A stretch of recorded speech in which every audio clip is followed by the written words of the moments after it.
पता नहीं मुझे ऐसे क्यों लग रहा है, इससे पहले मैंने तुझे कहीं देखा है। देखा होएगा। काम हो गया ना तेरा, अब जा जल्दी यहाँ से।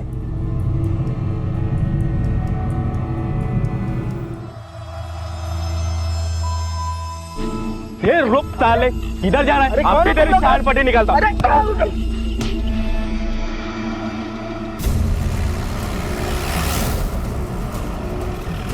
कौन लोग थे वो? पता नहीं साहब, मैं तो अपनी गाड़ी में बैठने आ रहा था, तब तक कहां से आ गए और मुझे मारने लगे। किसी का चेहरा याद है? नहीं साहब, कुछ मौका ही नहीं दिया उन लोगों ने, मारना चालू कर दिया आते ही।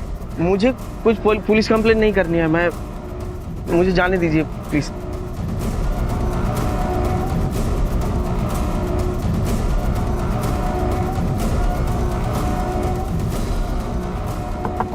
नीचे करो।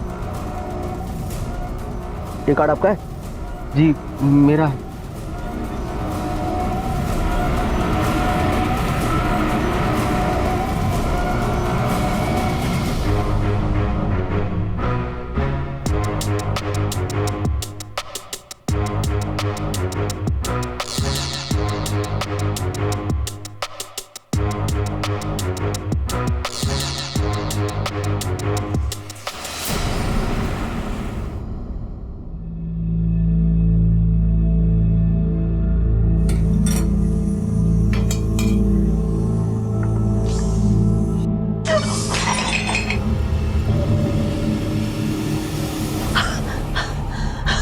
तोड़ दो, सब तोड़ दो, पूरे घर में कचरा फैला दो।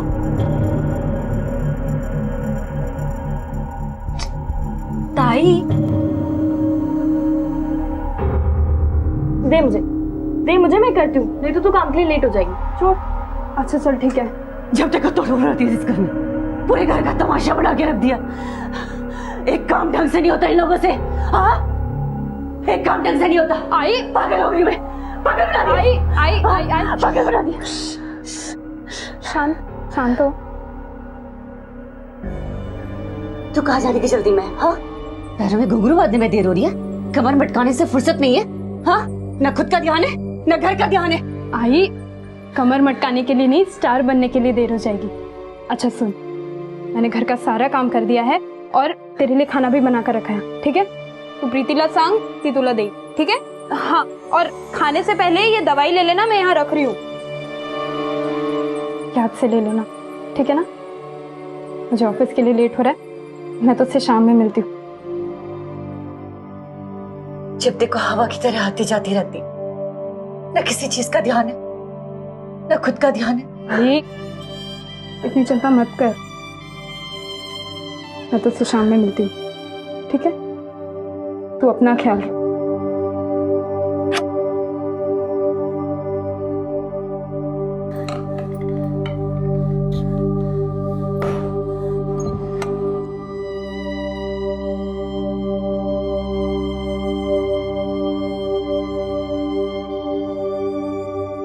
हाँ हाँ, निकल गई हूँ मैं। ऑटो।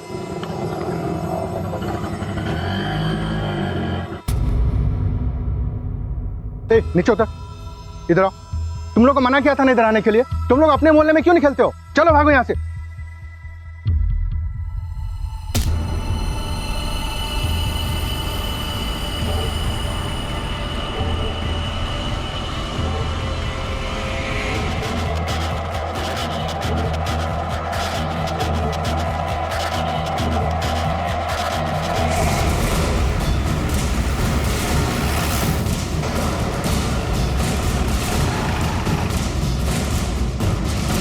सर, लड़की की उम्र लगभग 20-21 साल की है, इस बिल्डिंग में नहीं रहती है। बॉडी की पहचान हुई? सर, अब तक कुछ पता नहीं चला है और वॉचमैन का कहना है कि ना ही उसने इस लड़की को अंदर आते हुए देखा और ना ही वो इससे पहचानता है। सर, लड़की के हाथ पर एक टैटू बना हुआ है। साहब, मैं 1 मिनट के लिए पेशाब करने के लिए गया था, तभी अंदर गई होगी, इसलिए मैं उसे देख नहीं पाया। तो उस लड़की ने छलांग लगाया, कहाँ था तू? यहीं था साहब, वो बाजू के बस्ती के बच्चे यहाँ पे शरारत करने के लिए आते हैं, इसलिए मैं उनको भगाने गया था। सावन, दोनों मेन गेट और लिफ्ट का सीसीटीवी फुटेज ले लो। सॉरी सर, मेन गेट का सीसीटीवी काम नहीं कर रहा है। क्यों?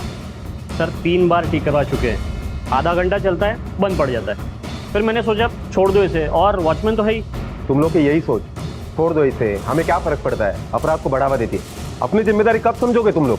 आज के आज ही इसे ठीक करवा लो। हाँ, ये लड़की इस बिल्डिंग की रहने वाली नहीं थी, इसके बावजूद टेरेस तक पहुंच गई। यही सेफ्टी है तुम लोगों की। और टेरेस का दरवाजा क्या हमेशा खुला रहता है?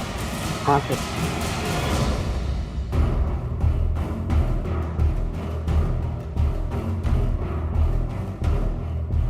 सर यहाँ पर इतनी सारी बिल्डिंग्स होने के बावजूद भी उसने यही बिल्डिंग क्यों चुनी? सावन, अगर इस लड़की ने ये बिल्डिंग सुसाइड करने के लिए ऐसे ही रैंडमली सेलेक्ट किया, कुछ तो मिलना चाहिए उसका। पर्स, मोबाइल, हमें कुछ भी नहीं मिला। सर ऐसा भी हो सकता है कि वो लड़की यहीं कहीं एरिया में रहती हो और जानबूझकर वो मोबाइल और पर्स साथ में नहीं लाई ताकि उसकी पहचान छुपी रहे।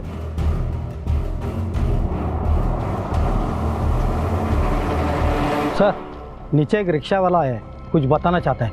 हाँ सर, यही थी, इसको मैंने इधर छोड़ा था। कितने देर पहले छोड़ा उसको? यही कहीं 20 मिनट हो गया सर छोड़ के उसको। कहाँ से बैठी थी? जोगेश्वरी स्टेशन से सर। कहाँ के लिए? इधर कहीं आशीर्वाद बिल्डिंग करके बोली थी वो। उसके पास में सामान वामान था? Mobile, purse? सामान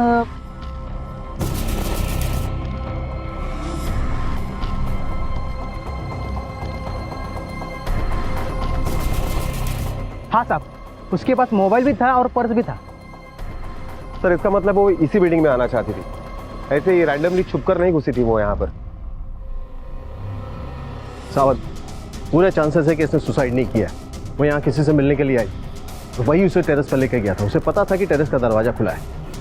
धक्का देने के बाद उसका पर्स और मोबाइल लेके भाग गया होगा ताकि उसकी पहचान ना हो सके। वो इसी बिल्डिंग में है। एक काम करो, हर फ्लैट में जाओ, सबसे पूछो किससे मिलने के लिए आई।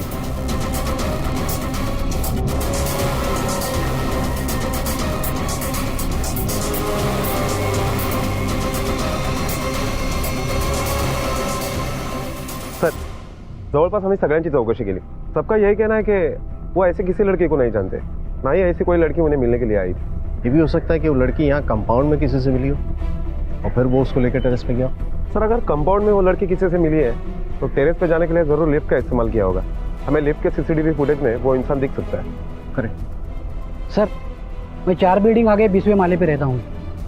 कुछ देर पहले मैं अपनी गैलरी में खड़ा था तो मैंने देखा कि किसी ने एक लड़की को धक्का मार के छत से नीचे गिराया सर। अब धक्का मारने वाला लड़का था या लड़की, इतनी दूर से समझ नहीं पाया सर मैं। ये तो कंफर्म हो गया, सुसाइड ही मर्डर है।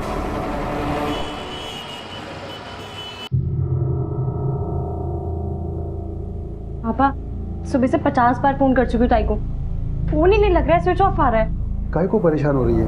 कहीं काम में फंसी होगी, आ जाएगी।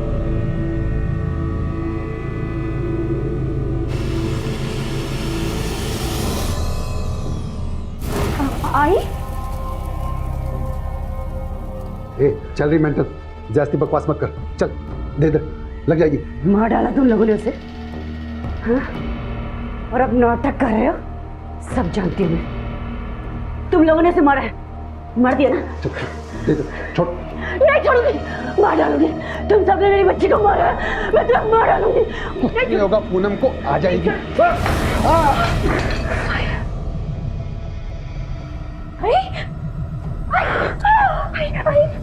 आई और चल चल चल आई।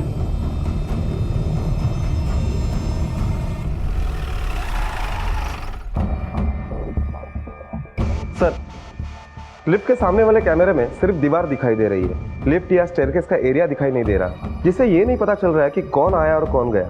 पता नहीं ऐसे अजीब डायरेक्शन में कैमरा क्यों लगाया है। अमन, ये काम उस कातिल का भी हो सकता है, जिसे पता था कि वो पकड़ा जाएगा इसलिए उसने कैमरा घुमा दिया होगा। सर, भांडुप पुलिस स्टेशन में आज सुबह एक लड़की की मिसिंग कंप्लेंट दर्ज की गई है। सर, गायब हुए लड़की के हाथ पर भी सेम वैसे टैटू है जो लास्ट के हाथ पे था। कंप्लेंट करने वाले को बॉडी की पहचान के लिए बुलाओ। Okay sir.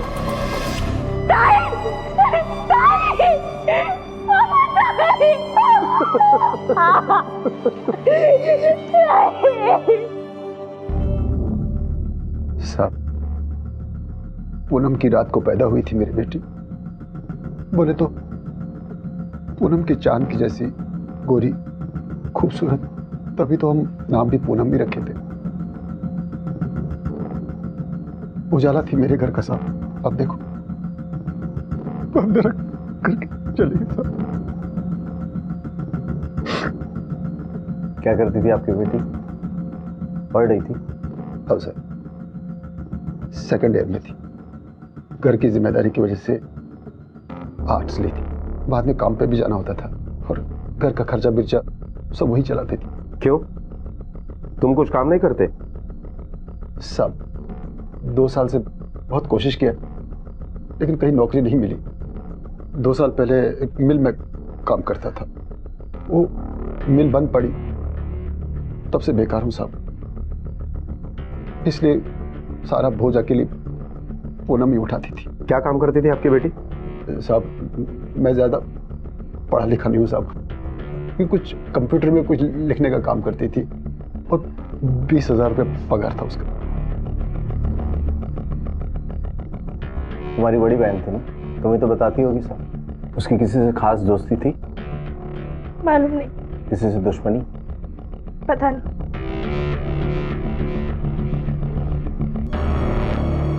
ये दरवाजा क्यों बंद रहता है?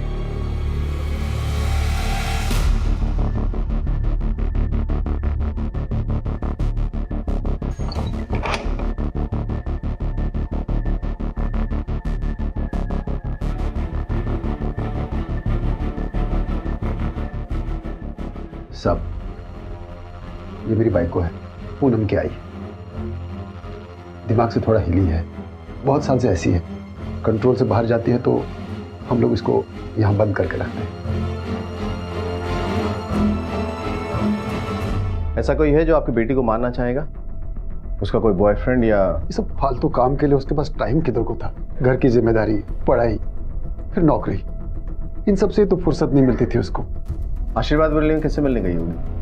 नहीं मालूम साहब, वो ज्यादा बताती नहीं थी और हम लोग भी ज्यादा उसको टोकते नहीं थे साहब। तुम्हें तो पता होगा। मालूम नहीं। क्या मालूम नहीं? मालूम नहीं ताई थी तेरी।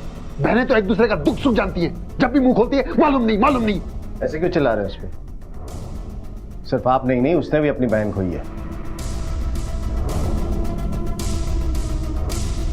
या तो ये कुछ नहीं जानते या बहुत कुछ जानते हैं जो नहीं बता रहे।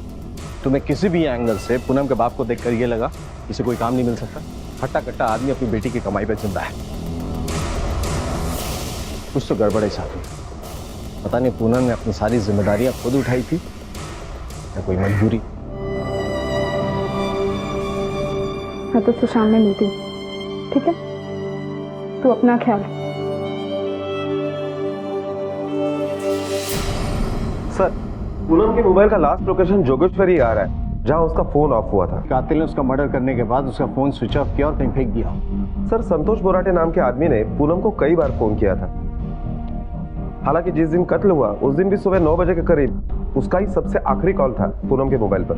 ये उसका बॉयफ्रेंड भी हो सकता है।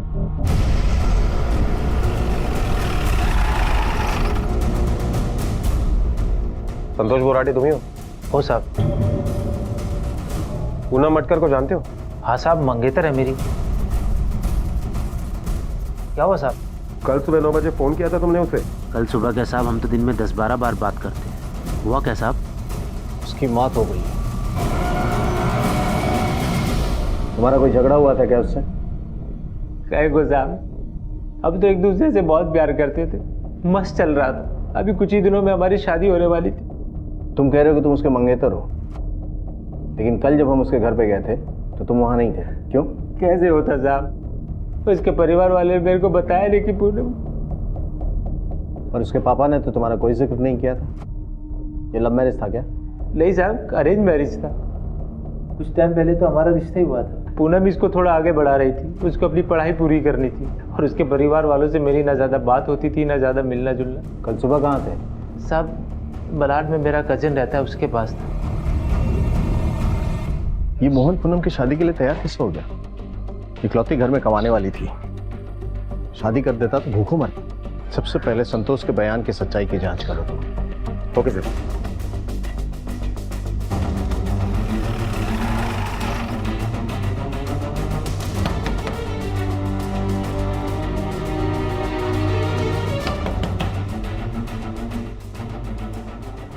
हमारे साथ होंगे? हाँ साहब, मैं ही हूँ। संतोष बोराटे को जानते हो? हाँ जानता हूँ साहब। कल सुबह तुम्हारे घर पर आया था वो? हाँ साहब, इंडिया ऑस्ट्रेलिया की मैच थी, वो देखने के लिए आया था। पूरी मैच देखी? हाँ साहब। कोहली ने सेंचुरी बनाई? कोहली ने किधर साहब, सेंचुरी तो अजिंक्य ने बनाई थी। ये पूनम मटकर को जानते हो? हाँ साहब, संतोष के मंगेतर है। जोगेश्वरी में आशीर्वाद बिल्डिंग में कौन रहता है तुम्हारा? आशीर्वाद बिल्डिंग? ये तो मैंने पहली बार नाम सुना है साहब। साहब क्या हुआ वो तो बताओ। साहब, संतोष पूनम का मंगेतर था? हाँ साहब। तो ये बात कल हमने जब पूछी तब क्यों नहीं बताई? साहब आप बॉयफ्रेंड के बारे में पूछे थे, मंगेतर के बारे में किधर पूछे? आप पूछे होते तो मैं बता देता। बाप बेटी का कत्ल नहीं कर सकता क्योंकि वो मकसद नहीं है, बल्कि जिंदा रखने का मकसद है। वो अकेली घर में कमाने वाली थी, वो गई तो इनकी भूखमरी शुरू। सर संतोष के पास झगड़ा करने का तो मकसद है लेकिन मारने का नहीं। अगर है भी तो कत्ल के वक्त वो अमर के साथ मलाड में मैच देख रहा था, ये साबित हो चुका है। अगर ये दोनों नहीं है तो तीसरा कौन है? उसे पूनम को मारा। सर, ये पूनम मटकर की पोस्टमार्टम रिपोर्ट आई है।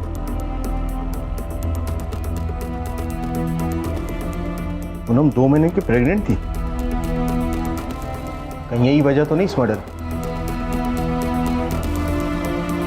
नहीं साहब, मैं नहीं मानता आपकी इस रिपोर्ट को। मेरी बेटी ऐसी वैसी लड़की नहीं थी साहब।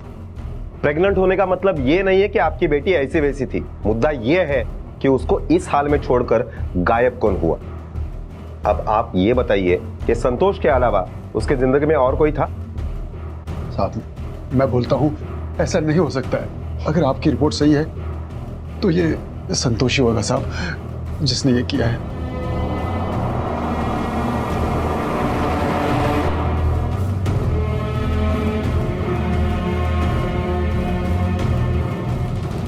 साहब हम एक दूसरे से प्यार करते थे, वो मेरे लिए टाइम पास नहीं थी, मेरे को उसके साथ शादी मनाने का था। हाँ साहब, हमारे बीच में फिजिकल रिलेशन था लेकिन हम सेफ्टी से चलते थे। साहब उसका प्रेग्नेंट होना पॉसिबल ही नहीं है। पिछले 6 महीने से तो वो इतना बिजी थी कि हमारा मिलना मुश्किल था। साहब वो मेरे को कभी बताया नहीं कि वो प्रेग्नेंट है। बताया था या नहीं हम पता करवा लेंगे, हमें बस तुम्हारा डीएनए सैंपल चाहिए। लो ना साहब, डरे वो जो झूठ बोले, मेरे को काय का डर। दादा उछल मत जा। तेरा डीएनए सैंपल अगर उस बच्चे के सैंपल से नहीं मिला ना तो तेरी पूरी पॉसिबिलिटी बन जाएगी उसका मर्डर करने की। साहब मैंने कुछ कह नहीं तो मैं डरूं काय को। आप चाहे तो मेरा मोबाइल का लोकेशन चेक कर लीजिए। तुझे बहुत जानकारी पुलिस क्या क्या चेक करती है? कहीं यही जानकारी तूने इस मर्डर के लिए इस्तेमाल तो नहीं की? बेटा टेक्नोलॉजी अभी आई है, पुलिस के पास ऐसे 1000 रास्ते होते हैं अंधेरे में से कातिल का गिरबान पकड़ के बाहर निकालने के। समझा? सर संतोष सच बोला है, उसका डीएनए मैच नहीं हुआ और कॉल रिकॉर्ड और मोबाइल लोकेशन टावर के हिसाब से उस दिन वो अमर के ही घर पर था, मलाड में। इसका मतलब है कि पूनम की जिंदगी में संतोष के अलावा भी कोई आदमी।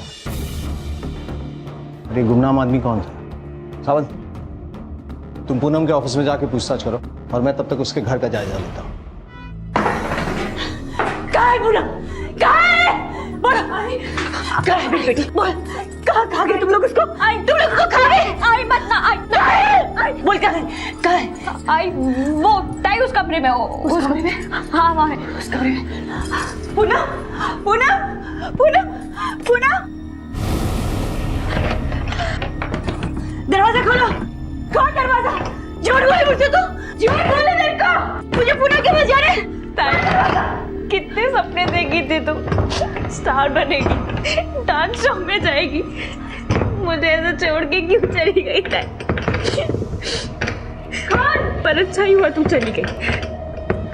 इस नरक से मुक्ति तो मिली तुझे। तू जिधर भी होगी ना, इधर से तो खुश होएगी तू।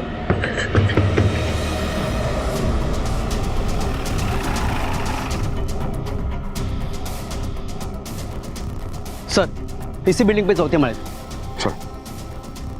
सर पूनम तो इधर ही काम करती थी लेकिन वो किसी ज़्यादा घुलती मिलती नहीं थी, लंच के बाद निकल जाती थी। अच्छा कभी पूनम को किसी लड़के के साथ आते जाते हुए देखा है? नहीं सर। साहब उसे डांस का बहुत शौक था, बड़े बड़े सपने थे। उसे डांस रियलिटी शो में जाने का था, बड़ा स्टार बनने का था। कहीं भी फालतू टाइम पास नहीं करती थी। इधर से निकलकर सीधे डांस एकेडमी ही जाती थी। उसकी डांस एकेडमी कहाँ पर है? कुछ नाम याद है उसका? सर सही से तो नहीं पता, लेकिन जोगेश्वरी में तनु या मनु करके कोई डांस एकेडमी है।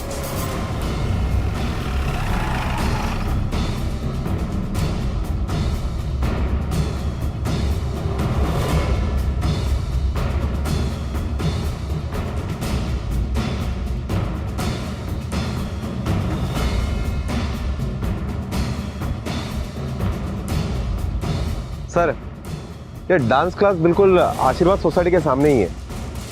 Okay sir.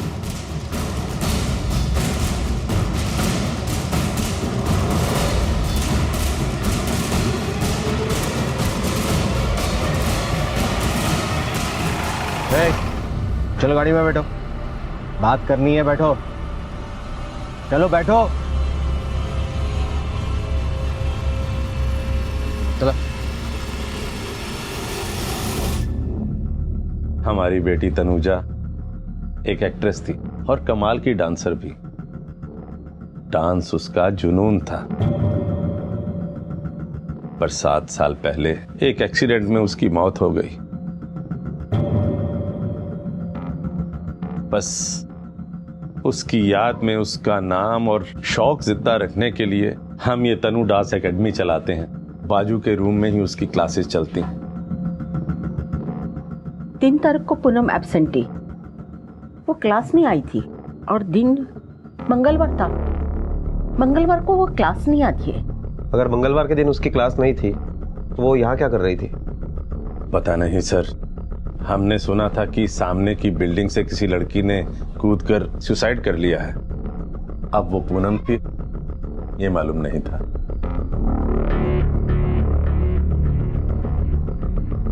क्या हो पापा, ये पुलिस क्यों आई हुई है? साहब, ये हमारा बेटा नीरज है, तनुजा से छोटा है।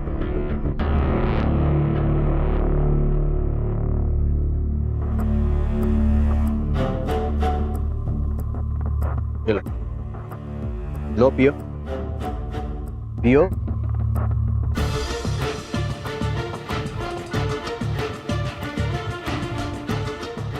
देखो, हम जानते हैं कि तुम झूठ बोल रही हो, कि तुम्हें पूनम के बारे में कुछ भी नहीं पता, उसके काम के बारे में, उसके डांस क्लास के बारे में।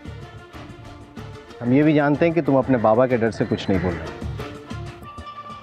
क्या तुम नहीं चाहती कि पूनम को इंसाफ मिले, उसके कातिल को सजा मिले? अरे वो अकेली नहीं थी, एक और जिंदगी पल रही थी उसके अंदर। एक नहीं 2 कत्ल हुए हैं। क्या तुम अब भी पूनम और उस नन्ही सी जान को इंसाफ नहीं दिलाना चाहती?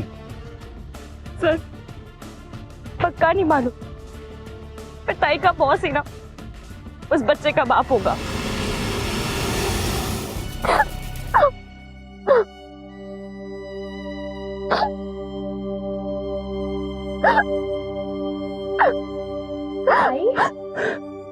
भाई क्यों रो क्यों रही है? क्या हुआ? प्रीति, मेरा बॉस मुझे बहुत परेशान करता है। वो यहाँ वहाँ हाथ मारता है और अब तो वो चाहते हैं कि वो उसके साथ, मैंने उसके साथ अगर सोने से मना किया तो मुझे जॉब से निकाल देगा।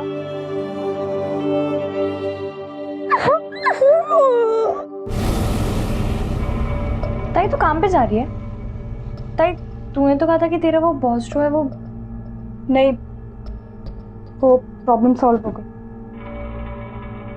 ताई बोलती थी, पर मुझे लगता है कुछ ठीक नहीं हुआ था। ताई के सपने भी जैसे टूट से गए थे। ताई के बॉस ने उनसे जबरदस्ती की होगी और ताई ने भी मजबूरी में।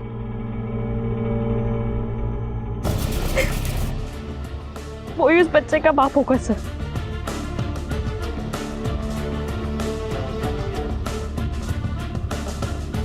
एक्सक्यूज मी, क्या आप भी यहाँ डांस सीखने आती है? नहीं जी, मैं यहाँ पे डांस सिखाती हूँ। आपसे एक बात पूछनी थी। क्या पूनम नाम की लड़की यहाँ पर डांस सीखने आती थी? उसका कोई बॉयफ्रेंड, मतलब किसी के साथ अफेयर था? बॉयफ्रेंड और अफेयर का तो मुझे पता नहीं। हाँ, लेकिन ओनर का जो बेटा था नीरज, उसके साथ उनकी काफी बातें होती थी और जब भी हम जाते थे उनके पास वो चुप हो जाते थे। साथ में ही आते जाते थे। ओके, थैंक यू, आप जा सकते हैं। साहब, आपको जिसने जो कुछ भी बताया सब झूठ बताया साहब। सर मैं क्यों किसी 2 टके के एम्प्लॉय के साथ अफेयर करूंगा? सर इज्जतदार शादीशुदा आदमी हूं मैं। वो मेरी डांस एकेडमी की स्टूडेंट से ज्यादा मेरे लिए और कुछ नहीं थी। झूठ बोल रही है उसकी बहन। मेरे यहाँ इतने लोग काम करते हैं, आप चाहे तो किसी से पूछ सकते हैं। Sir neat and clean image का आदमी हूं मैं। एक लड़का लड़की का भी दोस्त नहीं हो सकता क्या? साहब आपको गलत फहमी। ये फिल्मी डायलॉग बंद कर और सच बोल दे, वरना हम तुझे बताएंगे कि लड़का और लड़की क्या क्या हो सकते हैं। साहब मैं सच कह रहा हूँ, हाँ मैं उसे पसंद करता था, लेकिन उस तरीके से नहीं। वो बहुत मेहनती, फोकस थी, अपने परिवार को पाल रही। वो मुझसे अपने दुख दर्द शेयर जरूर करती थी, लेकिन किसी के आने पर वो चुप हो जाती, क्योंकि वो किसी को अपने दुखड़े सुनाना नहीं चाहती थी। दुख बांटने के लिए कहाँ जाता था उसके साथ? कहीं नहीं जाता था साहब। उसे पैसों की बहुत तंगी थी, 1-1 रुपया जोड़ती थी। बस उसे स्टेशन से डांस क्लास और डांस क्लास से स्टेशन छोड़ने जाता था, वो भी तब जब मुझे उस तरफ कोई काम होता था। स्पेशली मैं आज तक कभी उसके लिए नहीं गया। तो mister neat and clean image, अगर आप बेकसूर हैं तो डीएनए सैंपल देने में आपको कोई दिक्कत नहीं होनी चाहिए। हमें तुम्हारा डीएनए सैंपल चाहिए, फिर पता चलेगा कि तूने उसके साथ कितने दुख बांटे हैं। Okay sir. ठीक है सर। पुलिस की एक और कोशिश नाकाम रही। हरीश और नीरज दोनों की ही डीएनए रिपोर्ट नेगेटिव आई थी।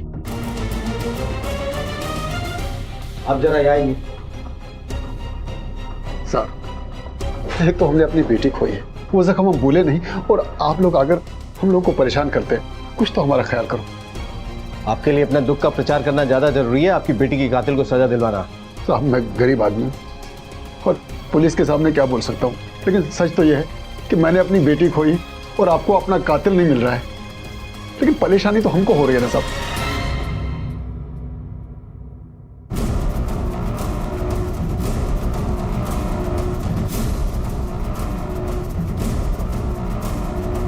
सर ये कार्ड मिला है। सर मैंने पहले भी ऐसे कार्ड देखा था, वो आशीर्वाद बिल्डिंग के पास एक आदमी के साथ मारपीट हुई थी। सर उसने अपने सवालों का ठीक तरह से जवाब नहीं दिया था, और उसने ये भी कहा था कि मुझे पुलिस कंप्लेंट नहीं करवानी। मंसूर एक काम करो, उस आदमी का नाम और एड्रेस ढूंढो। Okay sir.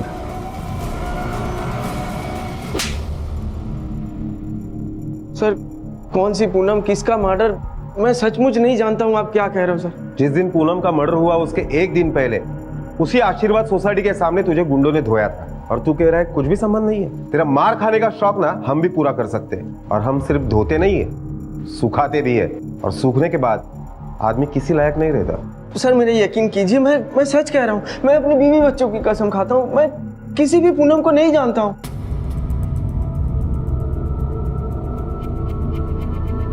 ये पूनम है? अब बोल, कभी नहीं देखा इसे?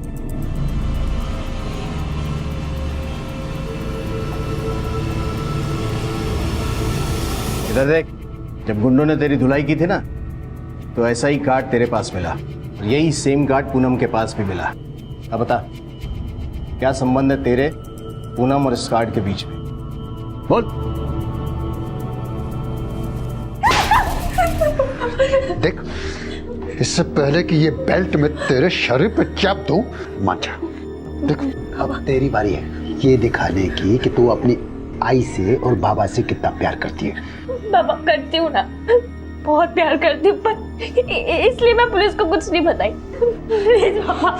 नहीं मानेगी? नहीं बाबा। बाबा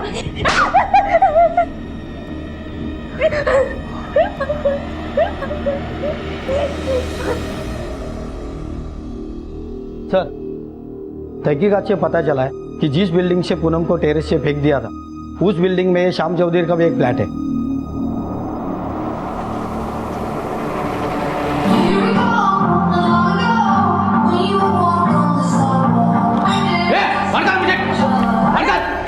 क्या क्या चले उठ। वो क्या बहुत नाच लिया, चल अब टाइम आ गया अभी। कुछ नहीं किया।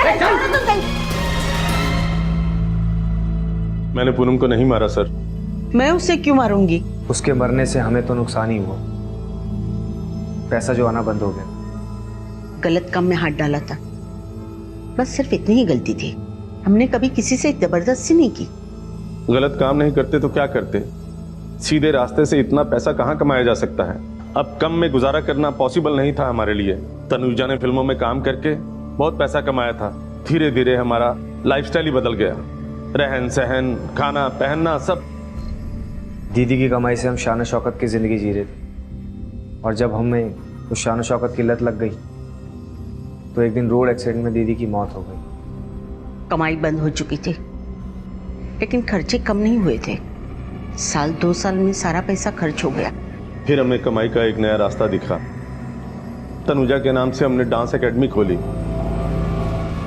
पर उस उतनी सी कमाई से हम लोगों का लाइफस्टाइल मेंटेन नहीं हो पा रहा था, इसलिए हमने दूसरा रास्ता अपनाया। मुंबई में ऐसी लड़कियों की कमी नहीं है जो स्टार बनना चाहती हैं, जो रातों रात पैसा कमाना चाहती हैं। नाम शोहरत पैसा कमाने के लिए लड़कियां कुछ भी करने को तैयार हो जाती हैं, और हम उन्हें ये लालच देकर किसी के साथ भी सोने के लिए तैयार कर लेते थे। शुरू में हम लोग उन्हें प्रोड्यूसर्स के पास भेजते थे, ये बोल कर के उनका फ्यूचर सेट हो जाएगा, और फिर उसके बाद हम उनका ब्रेन वॉश करते थे कि जो काम एक बार किया है वो दोबारा करने में प्रॉब्लम क्या है। 1-2 बार में लड़कियों की शर्म खत्म हो जाती थी, फिर ना उन्हें फर्क पड़ता था ना हमें। बस फिर नोट गिनते थे। मैं अंधेरी, जुहू और बांद्रा के पॉश इलाकों में आने जाने वाली गाड़ियों में लोगों को कार्ड बांटता। लड़की चाहिए तो कॉल कर। जब भी कोई हमें उस नंबर पर कॉल करता तो हमारा कॉल रिकॉर्ड किया हुआ नंबर डज नॉट एक्सिस्ट सुनाई देता। लोग उसे फेक नंबर समझकर फ़ोन काट देते, और वो हमने इसलिए लगाया था कि ताकि यदि कोई हमें पकड़ने की कोशिश करे तो उसे भी वो नंबर गलत समझ में आए। फिर उसके बाद हम लोग उसी नंबर पर पीसीओ से कॉल करते थे। जिसे भी लड़की चाहिए होती थी उसे मेरी बहन तनुजा की फ़ोटो भेजते थे।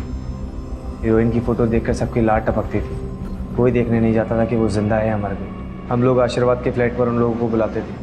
बिल्डिंग के गेट पर मैं उन लोगों से पैसे ले लेता था, और हमारा सिक्योरिटी गार्ड उन्हें आगे का रास्ता दिखाता। तुम लोगों ने घटियापन की सारी हदें पार कर दी, अपनी मरी हुई बेटी तक को बेच दिया। कस्टमर जब पूछता था कि वो कहाँ है तो क्या बोलते थे? हम बोलते थे कि उसकी तबीयत खराब हो गई, अभी किसी और से काम चला ले, अगली बार तुम्हें वही मिलेगी। ज्यादातर लोग मान जाते थे, लेकिन ये निखिल अड़ गया। मुझे ये लड़की चाहिए, ये इसके लिए मैंने पैसे दिए, नहीं दे सकते हो तो पैसा वापस करो। उसने पुलिस के पास जाने की धमकी दी, इसलिए हमने उसे पिटवाया। पूनम को भी इसी तरह फंसाया था तुमने? वो भी स्टार बनना चाहती थी, लेकिन दूसरी लड़कियों की तरह पागल नहीं थी, और ना ही वो दूसरी लड़कियों की तरह हमारे पास आई थी, बल्कि वो तो एक क्लाइंट के थ्रू हमारे पास पहुंची थी। कौन क्लाइंट?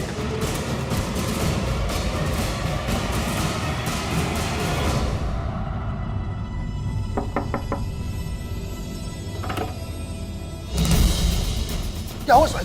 क्या अरे साहब क्या हुआ साहब? अरे मैंने क्या किया साहब?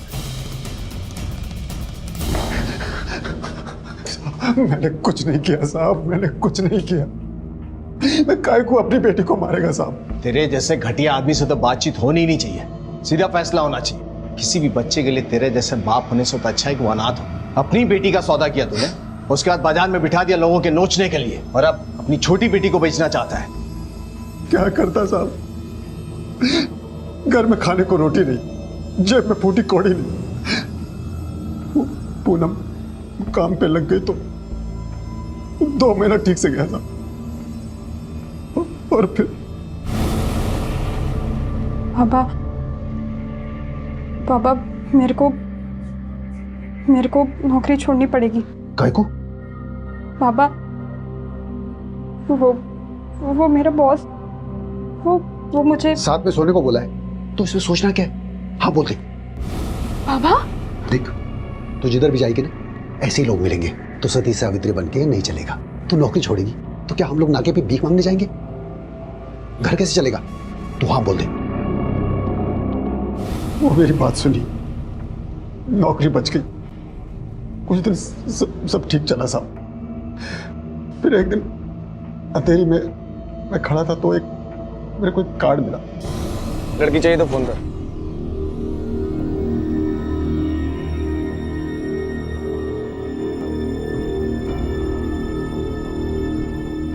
पैसा लाया क्या?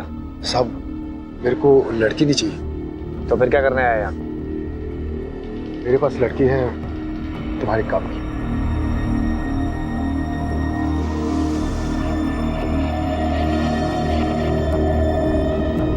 प्रीति, तुझे पता है बाबा ने मेरे लिए डांस क्लास ढूंढी है। उसके बाद वो नीरज लोग उसको काम पे लगा दिया। इसे काम नहीं कुछ और कहते हैं। एक क्लाइंट आने वाला था और वो आया नहीं। मैं और वॉचमैन घंटों तक बिल्डिंग के गेट पर उसका वेट करते रहे और उधर पूनम भी फ्लैट पर उसका वेट कर रही। फिर हमने देखा कि पूनम टेरेस से नीचे गिर गई। मैं समझ गया था साहब के कुछ गड़बड़ है। मैं भागकर सीधा फ्लैट पे गया, देखा तो दरवाज़ा खुला हुआ था। पूनम का पर्स और मोबाइल दोनों वहीं पड़े हुए थे। मैंने मोबाइल ऑफ किया और वहाँ से निकल गया। और फिर बिल्डिंग से दूर जाकर मैंने पूनम का पर्स और मोबाइल दोनों कचरे में फेंक दी।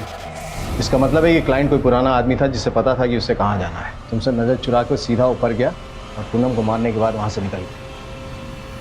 वहाँ पर उसका नंबर तो होगा।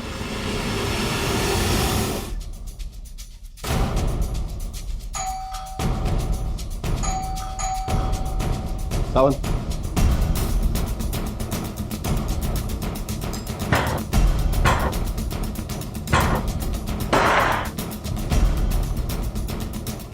देखो कहाँ है, लेकर आओ उसे।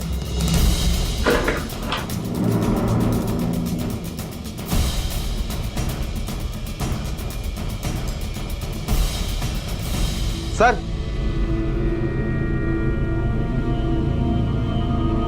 सर ये देखिए।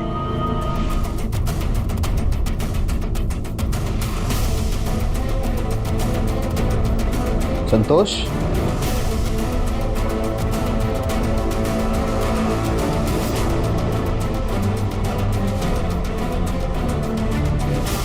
मैं अमर को नहीं मारना चाहता था साहब, लेकिन वो मेरा बात सुना ही नहीं। शहर छोड़कर जा रहा था साहब। अगर वो शहर छोड़ के जाता तो आपका डाउट मेरे ऊपर आता। अरे मेरे को जाने दे, रुक नहीं।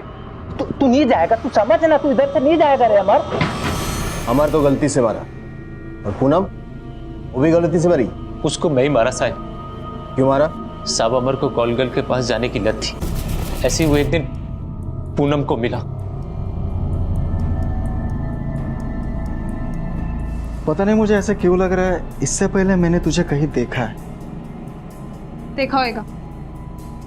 काम हो गया ना तेरा, अब जा जल्दी यहाँ से।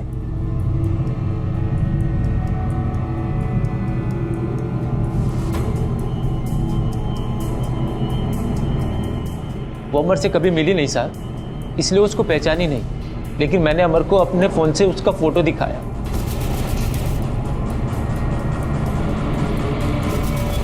साहब मैं एकदम पागल जैसा हो गया था।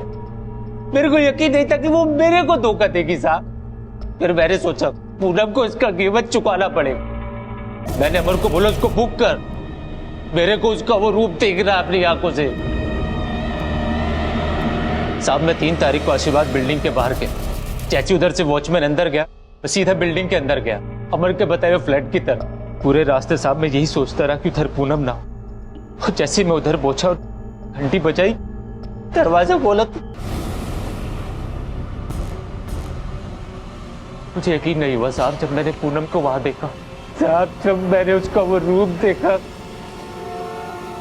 मैं उधर से सीधा छत पे गया, मेरे पीछे पीछे आई। उसके बाद साहब मुझे कुछ सुनाई नहीं दिया वो क्या बोल रही थी। मेरे कानों में कुछ नहीं जा रहा था साहब। प्लीज संतोष, एक बार बात सुन लो प्लीज प्लीज। जो तुमने देखा वो मैंने मजबूरी में किया था, मैं नहीं करना चाहती थी। तुम जानते हो मैं तुमसे बहुत प्यार करती हूँ, है ना?